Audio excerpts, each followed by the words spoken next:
¿Qué es lo que la mayoría de las personas malinterpretan sobre el estrés? Bueno, creo que uno de los descubrimientos más ignorados proviene de ciertos experimentos. Por ejemplo, hay uno en el que se le da a una rata la oportunidad de correr en una cinta. Curiosamente, a las ratas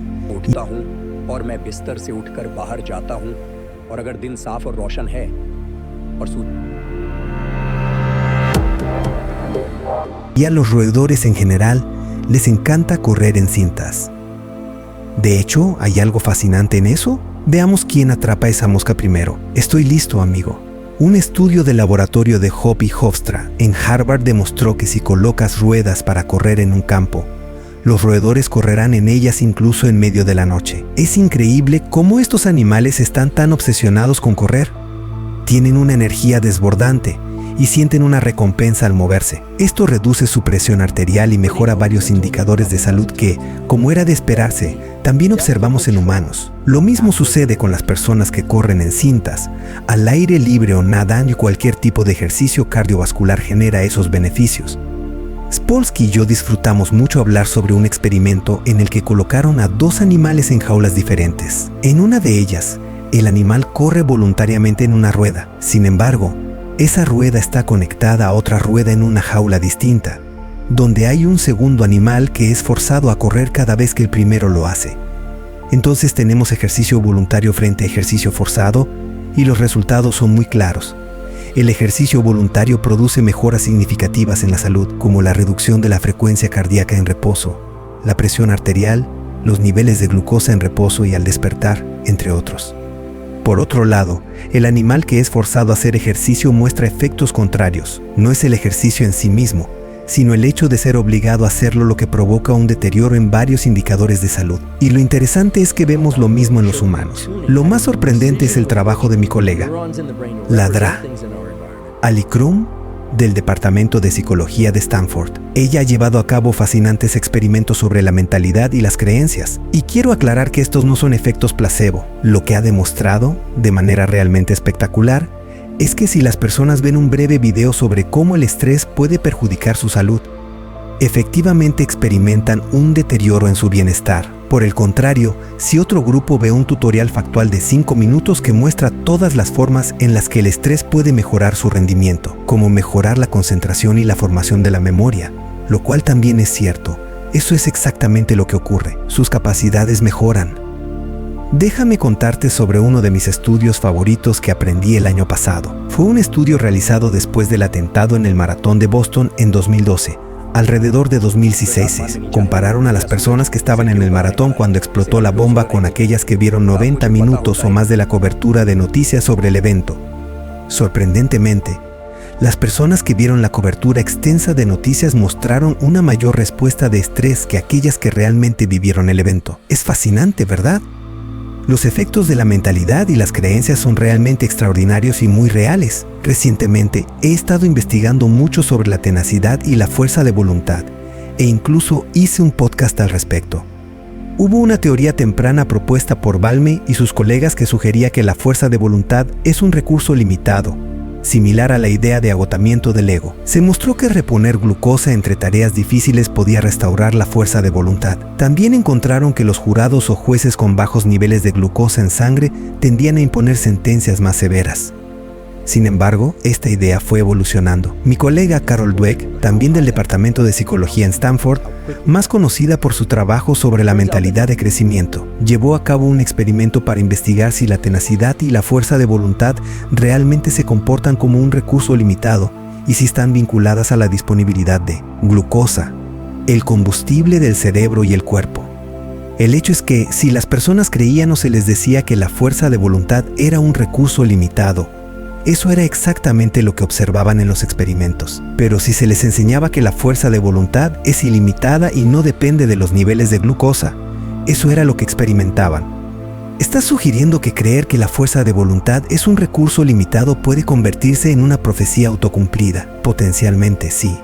Baumeister, sin embargo, fue bastante firme al responder a la teoría de Dweck. Mostró que si se enfrentan dos tareas difíciles en secuencia, las creencias sobre la fuerza de voluntad pueden influir en el rendimiento en la segunda tarea. Así que, en este caso, Dweck tiene razón en cuanto a la influencia de las creencias. No obstante, si se enfrenta a una serie de tareas difíciles, como suele suceder en la vida real, la teoría de que la fuerza de voluntad es un recurso limitado y que la glucosa juega un papel en mantenerla parece sostenerse un poco mejor.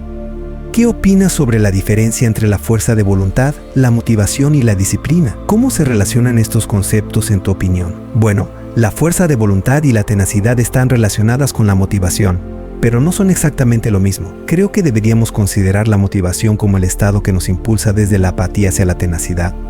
Es el factor verbal que nos mueve a lo largo de ese espectro, desde la apatía en un extremo hasta la tenacidad y la fuerza de voluntad, con una fuerte expresión de fuerza de voluntad en el otro extremo. Una de las estructuras más interesantes del sistema nervioso, que lamentablemente recibe muy poca atención, es la corteza cingulada anterior media, o AMCC.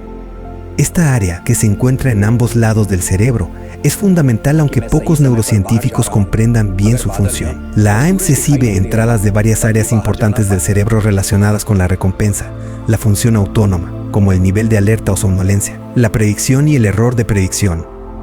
Es un centro crucial para muchas entradas y salidas, incluyendo sistemas hormonales, entre otros. Los fascinantes experimentos realizados por mi colega Joe Pesci en Stanford han demostrado que, al estimular una pequeña área del cerebro en seres humanos, las personas inmediatamente sienten que están listas para enfrentar cualquier desafío. Esta área es esencialmente un centro de respuesta anticipada ante los desafíos.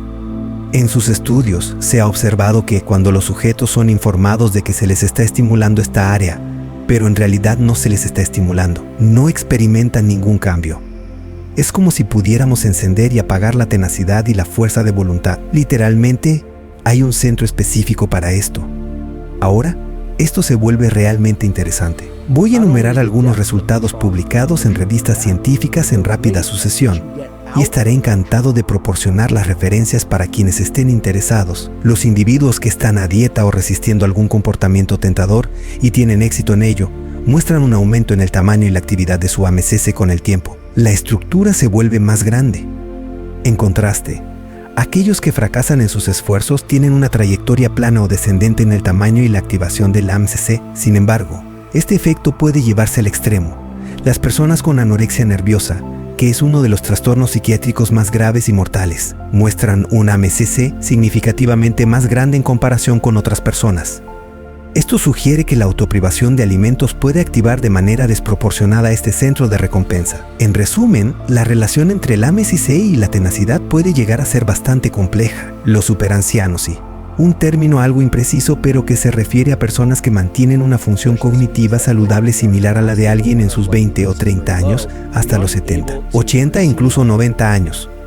Muestran que su AMCC se mantiene o incluso aumenta de tamaño en sus últimos años. En contraste, los ancianos típicos tienden a perder masa cerebral a lo largo de su vida, y gran parte de esta pérdida se origina en el AMCC. Aquí está lo más impresionante. Estos dos resultados realmente destacan y conducen a una conclusión interesante. Si a las personas se les da una tarea fácil, el AMCC no se activa. Sin embargo, cuando se les presenta una tarea difícil, ya sea física o cognitiva, especialmente si no desean hacerla, los niveles de actividad del AMCC se disparan. Y aquí está lo realmente sorprendente. Se les pidió a personas de entre 60 y 79 años que añadieran 3 horas adicionales de ejercicio cardiovascular por semana. Eso es bastante, ¿verdad?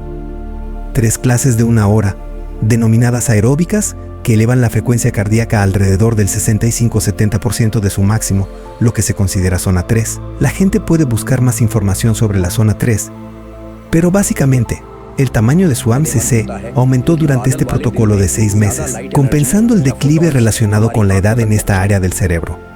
La teoría que está surgiendo es que el AMCC no solo está relacionado con la tenacidad y la fuerza de voluntad para superar desafíos, sino que también podría estar vinculado con la voluntad de vivir y continuar viviendo. Creo que estos son algunos de los hallazgos más significativos. Y, por cierto, no participé en ninguna de las investigaciones que acabo de describir, pero he pasado mucho tiempo revisando esa literatura y creo que es de gran importancia. A menudo escuchamos hablar de la amígdala el hipocampo, la corteza prefrontal, todas estructuras cerebrales muy importantes, pero espero que esta conversación ayude a colocar a la AMSC en el mapa, ya que podría ser clave para tu voluntad de vivir.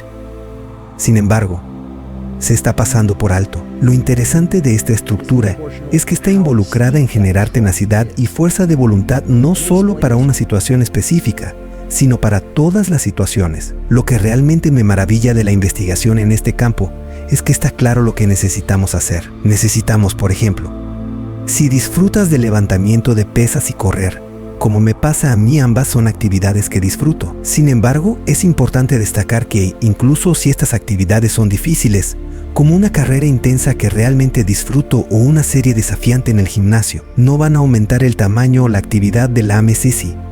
A muchas personas les gusta romantizar en exceso la utilidad de esas dos últimas repeticiones. Claro, empujar hasta el fallo es impresionante y correr hasta que tus pulmones ardan puede ser emocionante. Pero si realmente disfrutas de eso, no estás necesariamente aumentando tu tenacidad y fuerza de voluntad, al menos según los datos de investigación. Lo que realmente fomenta la tenacidad es enfrentarse a lo que yo llamo microsufrimientos o macrosufrimientos. Los microsufrimientos son esas pequeñas cosas que preferirías no hacer a lo largo del día. Los macrosufrimientos son desafíos más grandes, pero por supuesto, es importante evitar actividades que te dañen psicológica o físicamente. Creo que todos se beneficiarían al incorporar algunos microsufrimientos en su rutina diaria. ¿Cuáles son algunos de tus microsufrimientos o macrosufrimientos que podrías incluir a lo largo del día?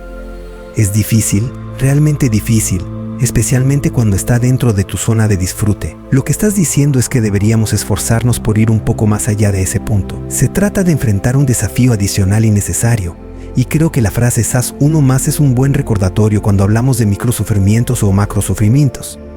Empujémonos solo un poquito más allá de donde normalmente nos detendríamos. Por lo general, ya has recibido la dopamina por haber completado la tarea, así que el objetivo es hacer un esfuerzo extra, solo un poco más para llevarlo al siguiente nivel.